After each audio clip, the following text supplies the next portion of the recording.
Zonja dhe zotrinj, mirë se vinin klubin sportiv. Unë jam Drilon Xhabollari dhe në minuta vazhdim do të jemi së bashku për të folur për performancën e shkëlqyer të Dinamos në Kazakistan, ku arriti një fitore emocionuese me përmbysje me shifrat 4-1 përballë Astanës dhe siguroi biletën për në turin e dytë kualifikues të Conference League.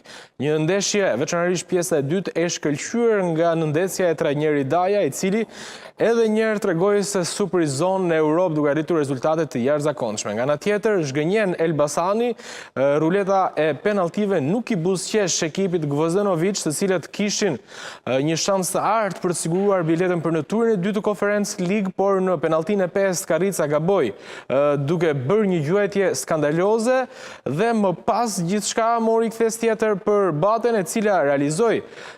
Dhe sërish ishte Elbasani që gaboi në rastin e penaltin e fundit dhe i thot lam të mirë Europës. Për diskutuar për këtë sfida, por edhe për atë se çfarë presim në mbrëmjen e së dielës ku Spanja do të sfidojë kampionët e Argentinës, do të diskutojmë me trajnerin e futbollit Gentian Mezani. Gentian, përshëndetje. Përshëndetje, faleminderit për ftesën.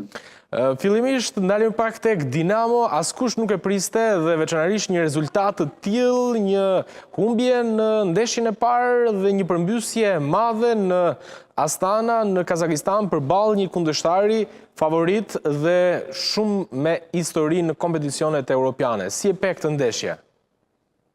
Të them të drejtën, mendoj që Dinamo ka një trajner që ka një farë eksperiencë, një eksperiencë shumë të madhe, jo të vogël në Kupat e Europës, kështu që pa diskutim nuk mendoj se do të ishte një surprizë. Unë mendoj që ka bërë një ndeshje jashtëzakonisht shumë të madhe. Surprizë them sepse askush nuk e priste edhe pas humbjes në ndeshjen e parë. Çfarë magjie ju bëri Daja?